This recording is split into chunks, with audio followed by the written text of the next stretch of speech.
राम राम। आप सबको रामनवमी की हार्दिक शुभकामनाएं। आप सब भली भांति परिचित है इस बात से, कोई भी इस बात से अनभिज्ञ नहीं है। आप सब जानते हैं, हम जब संस्कार करने के लिए शमशान घाट पे जाते हैं, हमारे रामन के आसपास जो प्रमुख तीन शमशान घाट है, जैसे सिरी में है, कऊबाग रामन में है, और हमारे कौंडी नाला कराउल में पड़ता है। जो आपने देखा होगा पिछले कुछ समय से, 2-4 महीने से हम एक समस्या को बहुत बहुत फेस कर रहे हैं। हमने इस पे बात भी की, अपने गांव में बाकी लोगों से बात की है, लेकिन कोई बोलने को तैयार नहीं है। क्यों तैयार नहीं? कोई समझ नहीं आती है। आपने देखा होगा शमशान घाटों पर लकड़ी नहीं है, संस्कार करने जाएंगे लकड़ी नहीं है, संस्कार कैसे होगा? हम पहले लकड़ी लाते हैं, कऊ बाग से लकड़ी लाते हैं, यहाँ पे लकड़ी इकट्ठी स्टोर होती है, लकड़ी लाते हैं, पैसे देते हैं उसको। आज वहाँ पे लकड़ी नहीं है। पिछले दिनों 1-2 महीने पहले हमारे गांव में किसी की मृत्यु हो गई थी, हम लकड़ी के लिए गए, वहाँ पे लकड़ी थी नहीं। तो हमने कऊ बाग रहने वाले जो बेचारे मुस्लिम कमेटी के लोग रहते हैं, उनके घर पे हम गए। हमारे ड्राइवर के बाकम थे बेचारे, वो उनके घर से लकड़ी खरीद के हमने लाई, तो हमने दाह संस्कार किया हमने। उसके बाद एक मृत्यु और हमारे ढमोत ए पंचायत में हुई थी। जब उसके संस्कार के लिए हम गए थे, 2-3 महीने पहले बात है, हम मैत्रा से किसी घर से लकड़ी लेके आए थे हम लोग। शमशान घाट पे लकड़ी नहीं है, कितना गंभीर विषय है। देखो, जीना मरना तो लगा रहता है, कब किसकी मृत्यु हो जाए कोई पता नहीं है। बुजुर्ग लोग भी है, बीमार भी है, कभी अटैक हो जाता है, मौत का कोई भरोसा नहीं है। जो हमारे मुख्य रूप से तीन शमशान घाट रामन के आसपास जो पड़ते हैं, कौंडी नाला कराउल में, रामन कऊ बाग में और शेरी में, वहाँ पे लकड़ी का कोई बंदोबस्त, लकड़ी कोई व्यवस्था नहीं है।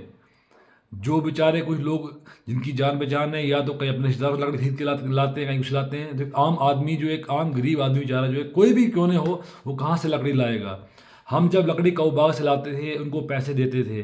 तो मैं ये पूछना चाहता हूँ, सरकार से पूछना चाहता हूँ, रामन एमएलए साहब को बताना चाहता हूँ, पूछना चाहता हूँ उनसे, इसके ऊपर आपने क्या व्यवस्था की है? आने वाले समय में संस्कार कैसे होंगे? लकड़ी कहाँ से आएगी? जिन लोगों ने पैसे दिए हैं लकड़ी लाने के लिए, वो पैसा उन्होंने कहाँ रखा? उस पैसे का प्रयोग उन्होंने कहाँ पे किया? वो लकड़ी का बंदोबस्त क्यों नहीं कर पा रहे हैं? हमें इतनी परेशानी क्यों लेने पड़ रही है? मैंने आपको बताया, 2 एग्जाम्पल मैंने आपको दी मैंने।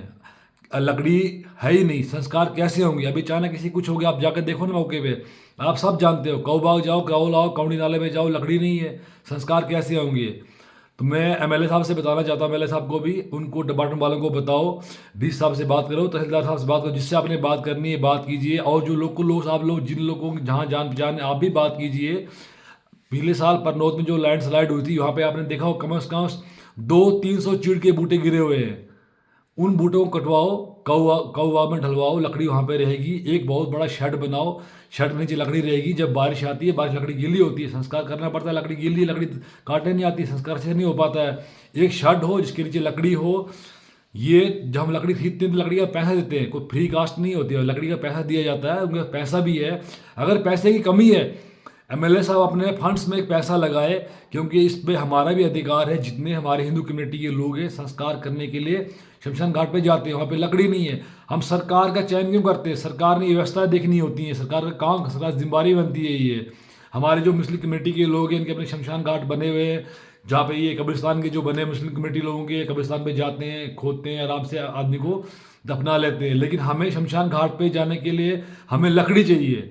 शमशान घाट की हालत कैसी हो तो मैंने पहले बता दिया आप लोगों को। कई शमशान घाटों पर चलने के रास्ते नहीं है, रास्तों की बुरी हालत है, पैदल उतरना बहुत मुश्किल होता है। फिर पार्थिव शरीर कंधे पे उठाया होता है, कैसे उतरेंगे? वो तो दूसरा मुद्दा रहा। चलो, हम जैसे तैसे पहुंच जाएंगे, वहां जाकर पार्थिव शरीर को 5 तत्वों में विलीन कैसे करना है? वो लकड़ी कहाँ से आएगी? इसलिए मैं खास करके एमएलए साहब से और रामा डिस से गुहार लगाना चाहता हूँ, आप मिलकर इसको समस्या का समाधान कीजिए। हमारे आसपास सराउंडिंग जंगलों में जहाँ जहाँ पेड़ गिरे हुए, सूखे पेड़, उनको कटवाइए, कऊबाग में डैम्प लगवाइए। और जितने पंचायत के सरपंच, पंच, नंबरदार, जो जिस गांव के लोग सुन रहे हैं, आप ही इनिशिएटिव लीजिए। आने वाले समय बहुत गंभीर होने वाला है, लकड़ी कमी हो सकती है। आप एक काम कीजिए, हर पंचायत, हर गांव में रोड बन रहे हैं, लकड़ियाँ गिरी हुई है, सड़ रही हैं, आप पंचायत लेवल पर भी आप काम कीजिए। आप अपने पंचायतों में छोटे छोटे शेड बनवाइए, पीआरआई का पैसा है वो पैसा लगवाइए, या चंदा कीजिए, जो कुछ कीजिए, एक एक गांव में शेड बनवाइए। कम से कम अपने गांव के लिए भी आप लकड़ी का बंदोबस्त कर सकते हो। अगर सरकार नहीं कर पाए तो हमारा भी कोई फर्ज बनता है, हमारा कोई दायित्व बनता है। हर चीज़ सरकार पे नहीं थोप सकते हैं। सरकार बड़े लेवल पे करेगी, क्योंकि पूरी कॉन्स्टिट्यूंसी है, पूरी डिस्ट्रिक्ट है, बहुत बड़ा शमशान घाट कऊबाग में, वहाँ लकड़ी का स्टोरेज आता है। और हम पंचायत वाले थोड़ी हिम्मत कर लें तो थोड़ा वहाँ भी सहयोग हो जाएगा। थोड़ी जो लकड़ी हमारे जंगलों में पड़ी हुई सड़ रही देखिए आपने, वो इकट्ठा करेंगे तो कुछ लकड़ी यहाँ से कुछ वहाँ से मिलजुल के काम हो जाएगा। ये काम कोई एक बार नहीं होना, ये फॉर एवर चलते रहना है। जब तक जितनी दुनिया आगे बढ़ेगी, संस्कार होते रहने हैं, जब तक वो इलेक्ट्रिकल मशीनें लगेगी 50 साल 100 साल लगेंगी जो शहरों में लगी हैं, यहाँ पे वो होने वाला नहीं है। इसलिए जिसको मेरी बात अच्छी लगी, समझ आती है, मेरी वीडियो को लाइक कमेंट शेयर कीजिए। मैं शेयर करने के लिए बार बार इसलिए कहता हूँ, शेयर करने से सरकार के कान हिलते हैं, सरकार तक बात पहुँचती है, सरकार जागेगी। और मेरा ये जनमन मुद्दा है, कोई मेरा स्पेशल मेरा मुद्दा नहीं है। ये हमने इस चीज़ को देखा है, आपने भी देखा होगा, लकड़ी की बहुत समस्या है, शमशान घाटों पर लकड़ी ही नहीं है।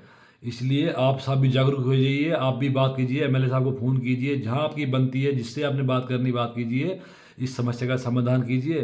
कोई गलती हो तो माफ़ करना। राम राम, जय श्री राम।